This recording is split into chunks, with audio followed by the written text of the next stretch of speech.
방금 전에 심정숙 반장 얘기한 것처럼 문병호 의원 이번 곧 탈당할 것 같고 뭐 많게는 30명이라고 말합니다만 일단 이번 주에 10명 정도는 탈당할 것으로 현역 의원 10명의 탈당이 예상된다는 것.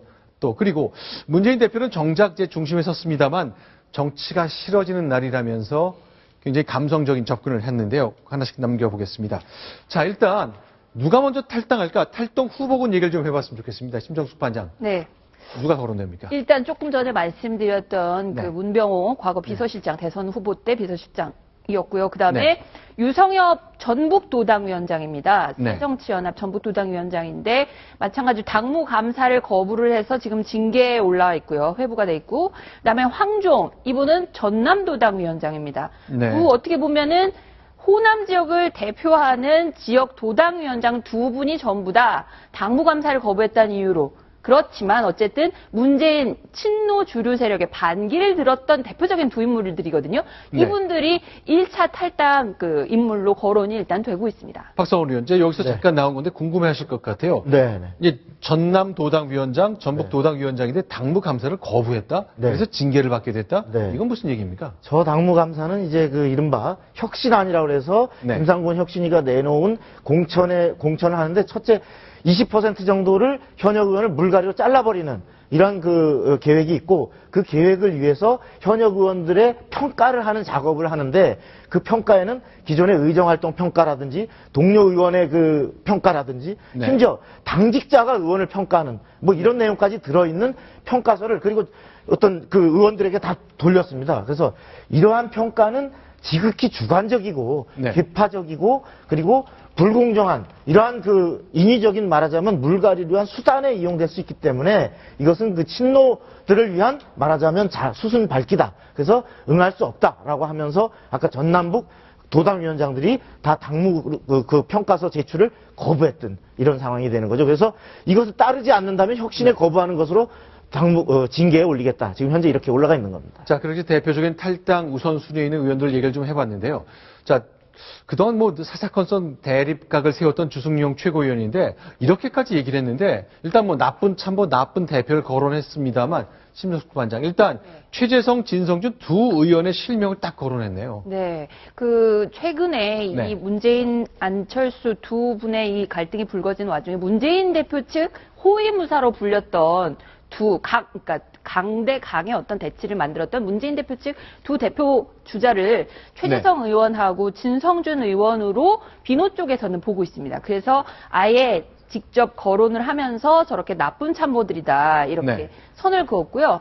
그리고 문재인 대표하고 지난주에 독대를 하면서 주승용 최고위원이 한 말이 있습니다. 문재인 대표와 만나서 지금 당이 위기다. 지금 빨리 가서 안철수 전 대표부터 잡아야 된다. 이렇게 얘기를 했는데 나보고 가서 만나라. 이런 식으로 문재인 대표가 얘기를 했다는 거거든요. 네. 그래서 이게 내가 가서 만나는 게 무슨 의미가 있는가, 네. 만날 의지가 있는가, 이런 반문을 했었다고 저희 네. 채널 A하고도 이야기를 했습니다. 자, 그런데 사실 이게 모든 사안이 한쪽 얘기만 들으면 좀 균형 잡힌 얘기를 갖기 어려운 것이 전혀 다른 설명도 있더라고요. 저희가 박병석 국회 부의장 그리고 관련된 얘기를 좀 저희가 얘기를 나눠봤으면 좋겠습니다. 해석이 좀 다르죠?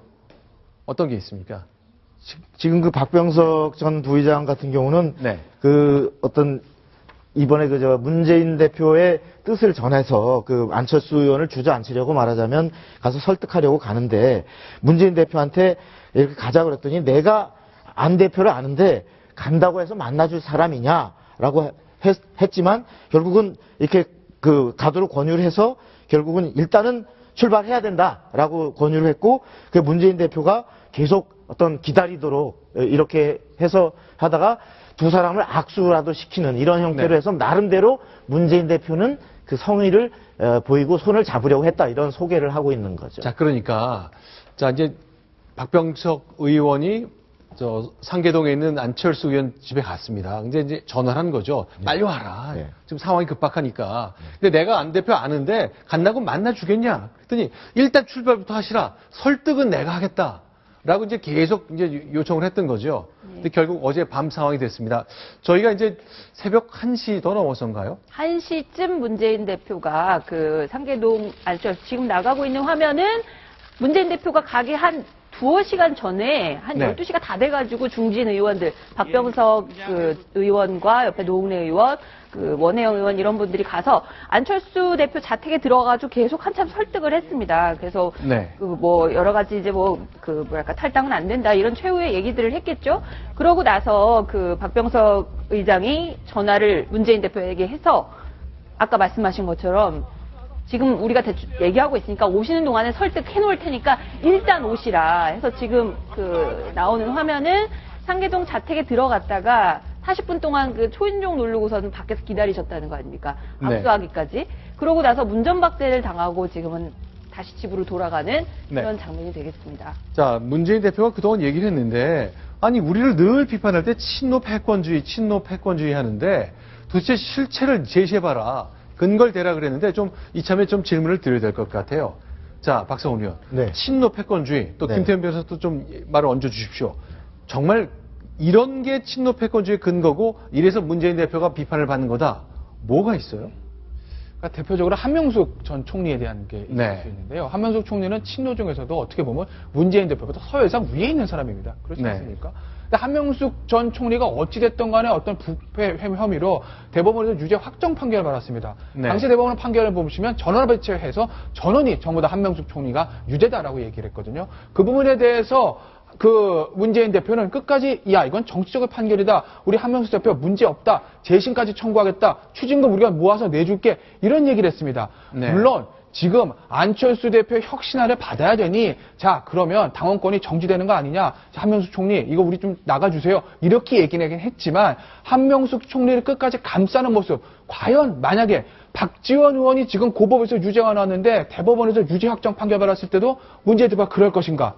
많은 네. 사람들 그렇지 않다고 생각하거든요. 그러니까 자기와 총리이기 때문에. 정파가 다른 그렇죠. 사람의 대법원 유죄나 이런 법원의 유죄는 그럴 수도 있겠다 생각하지만 자신과 가까운 사람이 유죄받는 거는 그걸 유죄로 인정하는 게 상상이 안 된다는 얘기군요. 그렇죠. 그렇기 때문에 한명숙 총리의 어떤 문제를 해결했던 핸들링하는 문재인 대표의 모습을 보더라도 내가 하면 사랑, 내가 하면 로맨스, 남이 하면 불륜, 즉 친노만 감싸는 그런 행동 아니냐라는 비판이 가능한 것이죠.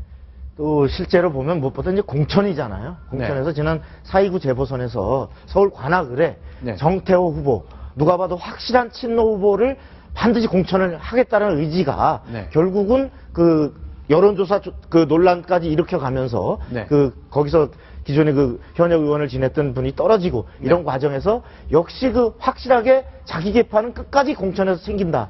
결국은 내년 총선 마찬가지가 될 것이다. 이런 것이 현재 친노 패권주의를 확산시키는 그런 논란의 원인이 됐죠. 아마 이제 두 분의 말씀 이런 것 때문에 아마 한명숙 의원의 탈당도 추진하고 또 뭐 광주의 광산구, 서울의 그 금천구, 성북구 같은 친했던 구청장의 총선 출마를 그 막겠다는 약속까지 받아냈다. 이런 노력을 하는 것 같은데 과연 이것이 국민들의 마음에 어떻게 전달이 될지 그것이 관건이 될 것 같습니다. 어쨌건 오늘 안철수 의원의 탈당 선언으로 야권 크게 출렁이고 있습니다. 자, 다음 소식 넘어가겠습니다. 자, 순위 확인하고 돌아옵니다.